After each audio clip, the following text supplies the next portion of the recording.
In her speech to the United Nations in 2019, Greta Thunberg denounced delegates for perpetuating fairy tales of eternal economic growth.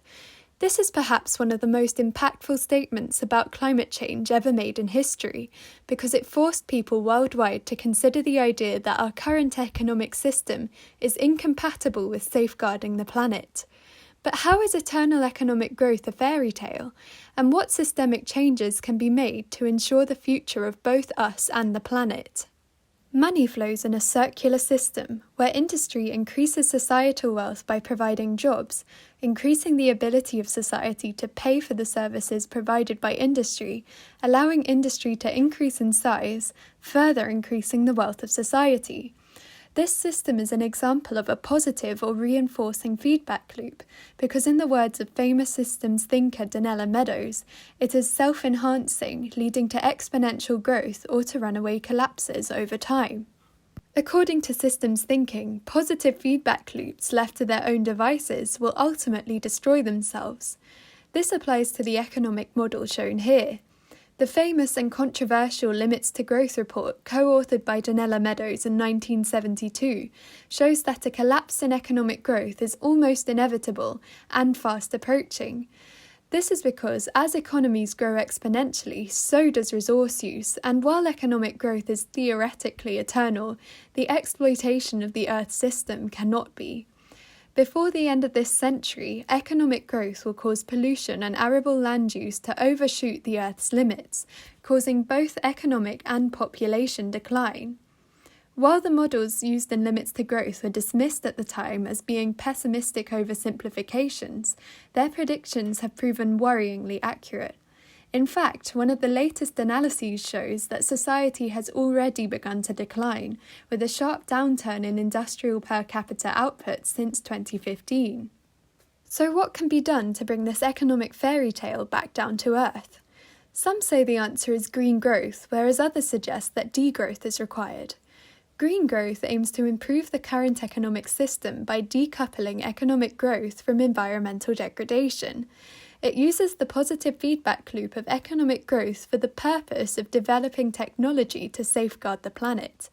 An example of this is that green bonds, which are used for sustainability purposes, are growing exponentially and reached a value of $1 trillion in 2020.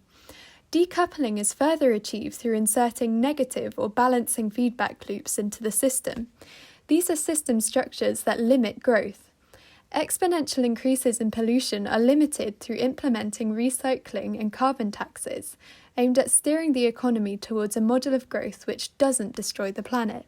Degrowth, on the other hand, argues that the economic system is fundamentally flawed and should be replaced with a better model which avoids exponential growth in wealth. The capitalist economy is trapped in a process which Donella Meadows calls success to the successful. The richer you are, the greater access you have to resources which help you get richer, a positive feedback loop. Conversely, societies poorest are governed by a negative feedback loop, where wealth cannot accumulate because most income is spent on basic survival. As a result, the 28 richest billionaires owned the same amount of money as half the population of the world in 2018. Because increases in wealth are linked to increases in consumption, the world's richest are consuming too much for the Earth to sustain, while over a quarter of the global population suffers from moderate to severe food insecurity. Economist Kate Raworth recognised this problem and modelled a new donut economy regulated by negative feedback loops, where society operates within a safe and just space, providing basic needs to all without overstepping the boundaries of what the planet can endure. These are two radically opposed visions of the future. Proponents of degrowth suggest that green growth will destroy the planet, whereas supporters of green growth suggest that degrowth is a potentially damaging fantasy. Where you stand is likely to depend on your political views.